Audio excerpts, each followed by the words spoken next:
ভারতের পররাষ্ট্র মন্ত্রণালয়ের মুখপাত্র রণবীর জয়সওয়াল বলেছেন, ভারত জোর দিয়ে বলছে যে বাংলাদেশের জনগণই দুই দেশের সম্পর্কের প্রধান অংশীদার।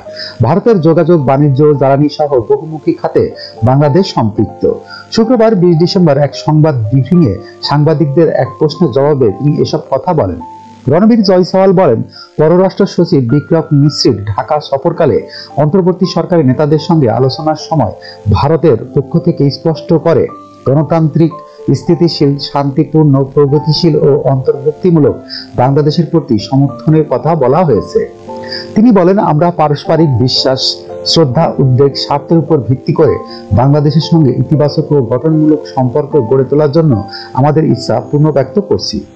ভারতের পররাষ্ট্র মন্ত্রণালয়ের মুখপাত্র বলেন, বাংলাদেশের জনগণের আকাঙ্ক্ষা পূরণের লক্ষ্যে কাজ করা হচ্ছে।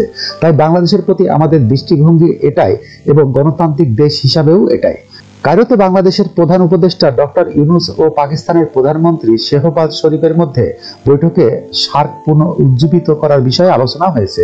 এ বিষয়ে দিল্লির মন্তব্য জানতে চাইলে মুখপাত্র বলেন, ভারত আঞ্চলিক সহযোগিতার জোরদারের জন্য পূর্ণ চেষ্টা চালাচ্ছে। সার্ক কয়েক বছর ধরে হিমঘরে এবং কেন তা সবাই জানে।